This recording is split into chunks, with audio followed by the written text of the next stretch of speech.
The airlock hissed open, and Commander Elena Vasquez walked toward her own death. She knew the briefing. Every member of the human delegation knew it. The Galactic Empire did not negotiate with new species. It demonstrated. For 400,000 years, the protocol had been the same. A new civilization entered Imperial space.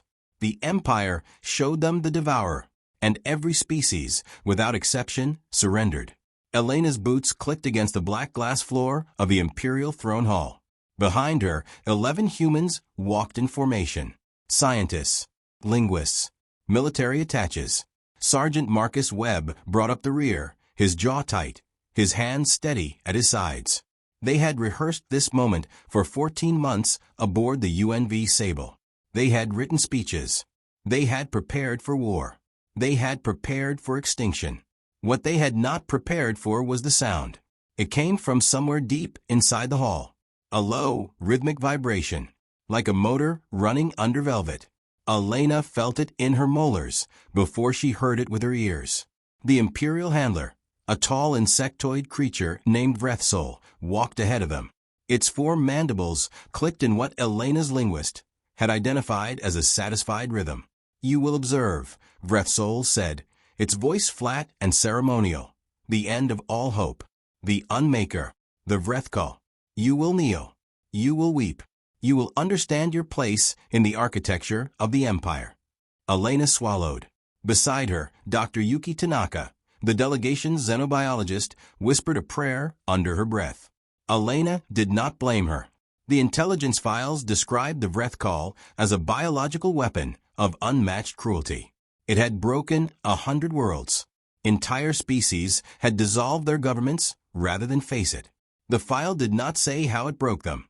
That detail was classified. That detail, Elena suspected, was the thing that made every species kneel. The hall stretched another 200 meters.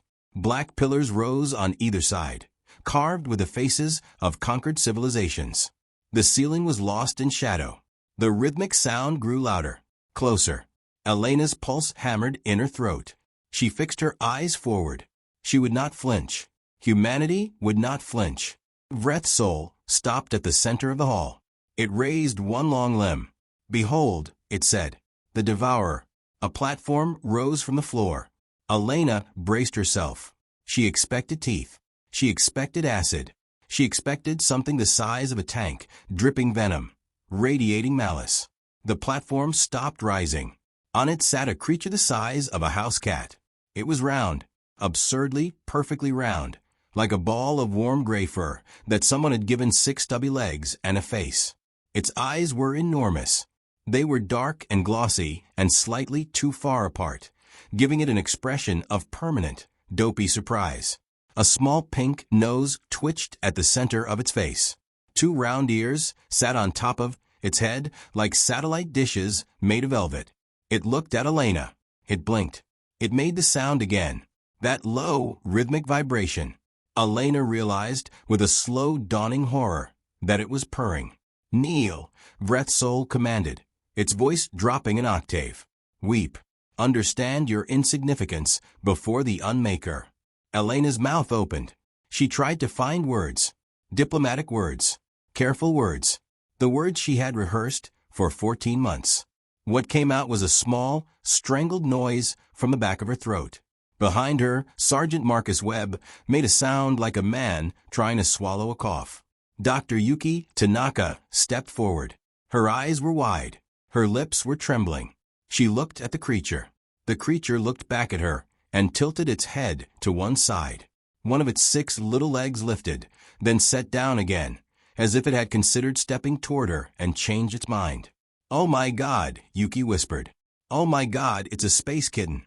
The throne hall went silent. Vrethsoul's mandibles stopped clicking. Every Imperial guard in the room, 40 of them, 7 feet tall, armored in black chitin, turned their heads toward Yuki in unison.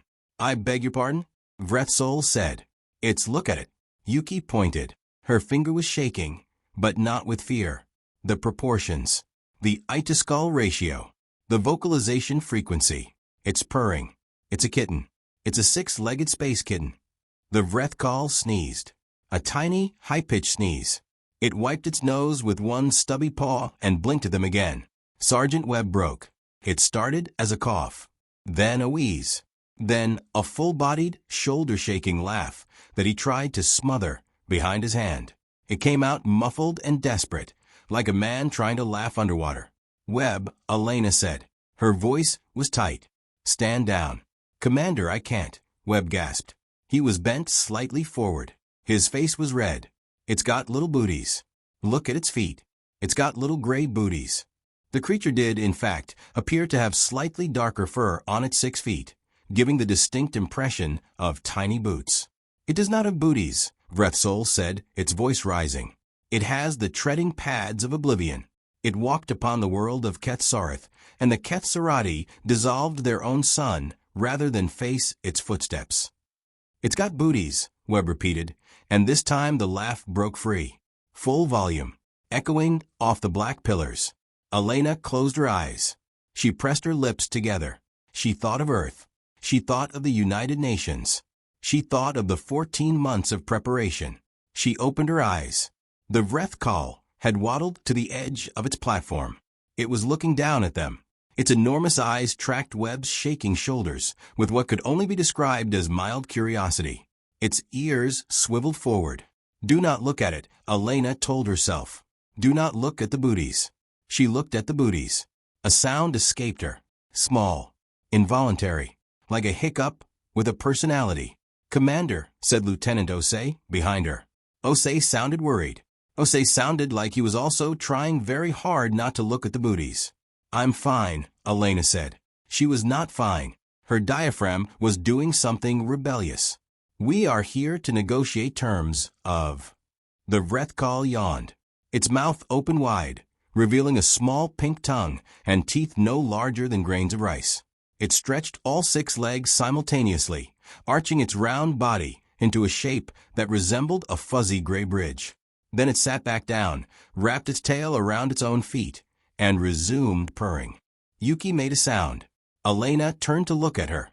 The xenobiologist had both hands over her mouth. Her eyes were wet. Her shoulders were shaking. "Dr. Tanaka," Elena said. "Are you weeping?" "It's so round," Yuki said, and her voice cracked on the word. Vrethsol stepped forward. Its mandibles were clicking rapidly, now, an agitated rhythm. "You do not weep with reverence. You weep with terror." The Vrethkal consumed the Oranti Dominion. It swallowed the fleet of 9 sorrows. Did it swallow them? Elena said. Or did they just look at it and lose the will to fight? Vrethsol paused. Its mandible stopped, then started again, slower, uncertain. The Oranti were found in a state of complete psychological collapse, it admitted. They had gathered in a circle, around the Vrethkal. They were touching it. They were petting it, Yuki said.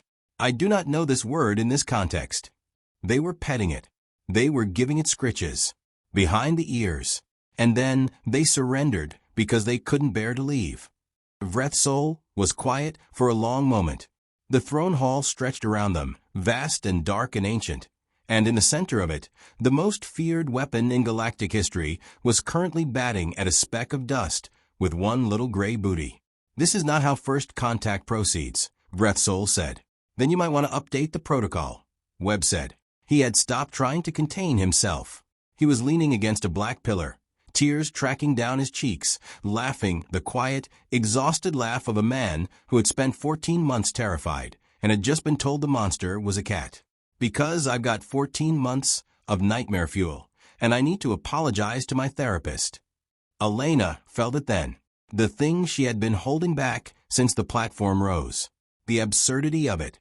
The sheer, concentrated, weaponized absurdity. They had crossed 600 light years. They had armed a warship. They had written contingency plans for human extinction. And the thing waiting for them was a purring ball of fluff with booties. She laughed. It was not a dignified laugh. It was not a commander's laugh. It was a full, ugly, snorting, eye-watering laugh that doubled her over and made her brace one hand on her knee. It tore out of her like something that had been locked in a room for 14 months and finally found the door. Around her, the delegation followed. Osei, Tanaka, Webb. the linguists, the military attaches. 11 humans, standing in the most feared hall in the galaxy, laughing like they had lost their minds. The Vrethkal watched them. Its ears swiveled. Its tail curled tighter around its feet. It made a small, questioning sound. MRRP. That broke Yuki completely. She sank to her knees. Not in submission. She sank to her knees because her legs gave out. She was laughing and crying at the same time, and she was reaching one hand toward the creature. Dr. Tanaka, do not touch the Vreth soul started. The Vrethkal waddled forward. It stepped off the platform. Its 6 little booties pattered against the black glass. It walked up to Yuki's outstretched hand. It sniffed her fingers. Then it pressed its round head against her palm and purred louder. Yuki's face crumpled. "Oh, you sweet little apocalypse," she whispered. "You tiny, round, world-ending baby." "It is not a baby," Vreth Soul said, but its voice had lost its ceremonial weight. It sounded, Elena thought, almost confused, almost hurt, like a parent whose child had just been called cute by a stranger. "It is 800,000 years old. It has ended civilizations." "It's got booties," Webb said from his pillar. He had slid down to a sitting position. He was wiping his eyes. "It will always have booties. You can't take that from me." The Emperor arrived 20 minutes later. Emperor Keltheron was 9 feet tall. He was armored in gold and black. His cape was woven from the fibers of a dying star. His face was a landscape of sharp angles and cold eyes. He had ruled the Empire for 60,000 years. He had never, in all that time, been interrupted during a first contact. He had been interrupted because the throne hall's audio feed was broadcasting 11 humans cackling across every Imperial channel. "What?" the Emperor said, his voice filling the hall like a thunderclap, "is happening here?" The delegation scrambled upright. Elena wiped her face with the back of her hand. She straightened her uniform. She opened her mouth to deliver the prepared diplomatic address. The Vrethkal, which had been sitting in Yuki's lap while she scratched behind its ears, looked up at the Emperor. It blinked. It let out a small, high mew. The Emperor stopped walking. Something moved behind his eyes. Something very old and very buried. He looked at the creature. The creature looked at him. It reached up one tiny paw and batted at the air in his general direction. "The Devourer," the Emperor said slowly, "is in the xenobiologist's lap." "Yes, Your Eminence," Elena said. She had found her composure. Mostly. There were still tear tracks on her cheeks, and her voice was slightly hoarse from laughing. "Dr. Tanaka is providing comfort." "It is not comfort. It is dominion. The Vrethkal dominates all living things through psychic." "It's purring, sir," Yuki said. She had not looked up. She was scratching a spot just behind the creature's left ear, and its eyes had closed in bliss. "It's not dominating anything. It's enjoying the scritches. Look at the little toe beans." "I do not know what a toe bean is, and I do not wish to." "They're the pads on the bottom of the feet," Yuki said, lifting one of the creature's legs to show. The Vrethkal did not resist. It hung limp and content in her grip, all 6 legs dangling. "See? Pink. Little pink toe beans. In the booties." The Emperor stared. Elena watched him stare. She watched something shift in his ancient, cold face. Not laughter. Not quite. But the ghost of something adjacent to it. A crack in 60,000 years of absolute authority. "You are not kneeling," the Emperor said. "No," Elena agreed. "You are not weeping." "We did weep, Your Eminence." From laughing. The Emperor turned to Vreth Soul. "Handler, explain." Vreth Soul's mandibles worked silently for several seconds. They do not perceive the Vrethkal as a threat, Your Eminence. They perceive it as, I believe the word they used was a space kitten. They have been touching it, making sounds at it. The large one, Vreth Soul pointed at Webb, who was still sitting against the pillar, has called its treading pads of oblivion booties 14 times. The Emperor looked at Webb. Webb looked at the Emperor. "They're booties, sir," Webb said. The Emperor closed his eyes. He stood very still for a long time. When he opened them, he looked at the Vrethkal, which was now fully asleep in Yuki's lap, purring like a small diesel engine. "This has never happened," the Emperor said. "What specifically?" Elena asked. No species has ever enjoyed meeting the Rethkal. No species has ever laughed. The Ketserati dissolved their sun. The Oranti collapsed their government.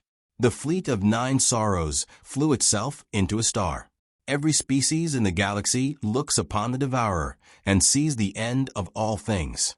With respect, Your Eminence, Elena said, every species in the galaxy apparently looks at a 6-legged purring ball with big eyes and goes, yes, this is my death. And then they kneel. And then they never question it. Because that's what you do when an empire tells you to kneel. She paused. Humans, she continued, look at a 6-legged purring ball with big eyes and say, I want to put a little hat on it. The emperor was silent. Also, Elena added, the booties are very distracting. The emperor looked down at the Rethkal. It twitched in its sleep. One little paw curled inward. He made a sound. It was very small, very quiet. It might have been a cough. It might have been something else. He turned away, quickly. You will leave this hall, the emperor said. You will be given quarters. You will return tomorrow for formal negotiations. Your Eminence, Elena said, we would like to bring Dr. Tanaka's companion with us. The emperor turned back. You wish to take the Rethkal, the weapon that ended 100 worlds, to your quarters. It's asleep in her lap, Elena said simply. And I don't think it wants to go back on the platform. As if in agreement, the Rethkal curled tighter into Yuki's arms. Its purr deepened. The emperor stared at them for a long, long time. Then he turned on his heel. His star fiber cape swept behind him. Take it, he said, without looking back. And if it destroys your ship, that is your affair. He walked away. His footsteps echoed. At the great doors he paused. He did not turn around. Handler Vrethsol. Yes, Your Eminence. Add a new clause to the first contact protocol. Which clause, Your Eminence? The humans are not permitted to say ah. The doors closed. That night, in the quarters assigned to the human delegation aboard the Imperial Station, Yuki Tanaka sat cross-legged on the floor. The Vrethkal was in her lap. It had eaten 3 ration packs of reconstituted protein, which it seemed to enjoy, and had then spent 20 minutes batting a crumpled foil wrapper across the floor while Webb and Osei cheered it on. Elena stood in the doorway, watching. We have formal negotiations tomorrow, she said. I know. The fate of 8 billion people is on the table. I know, Commander. And you are making baby noises at a galactic superweapon. Yuki looked up. The Vrethkal looked up. They both blinked at Elena in unison. It purred at me, Commander, Yuki said. It purred at me, and it has little booties, and I think if I put it back on that platform, I will cry for real. Elena stared at them. She stared for a long time. Then she walked over, sat down on the floor, and extended one finger toward the Vrethkal's nose. It sniffed her. It blinked. It pressed its head against her finger. Elena scratched behind its ear. The Vrethkal purred. God help us, Elena whispered. We're going to lose this war, and we're going to enjoy it. The Vrethkal rolled onto its back, exposing a round, soft gray belly. All 6 booties pointed at the ceiling. It looked at Elena with enormous, trusting eyes. Elena looked at Yuki. Yuki looked at Elena. They both reached for the belly at the same time. The Vrethkal purred louder. Somewhere, deep in the Imperial archives, Handler Vrethsol filed a report. It read, First contact with species 4471 humanity. Status, inconclusive. The devourer has been compromised. It is currently receiving belly rubs. Recommend immediate review of all first contact protocols. Recommend, with extreme urgency, that no future human delegation be permitted to use the word within 500 meters of any Imperial asset. Addendum. I have watched the footage 14 times. I do not understand why my mandibles are clicking in a pattern I have never clicked before. I believe the humans call this amusement. I do not believe I enjoyed it. I would like to watch it again. He filed the report. He pulled up the footage. He watched it a 15th time. The Vrethkal on the screen sneezed. Vrethsol's mandibles clicked. He did not file a second report. The negotiations the next day went well. Better than well. The Empire, shaken by the footage of its ultimate weapon receiving belly rubs on a galaxy-wide broadcast, offered terms that were almost generous. Humanity got trade routes. Humanity got star charts.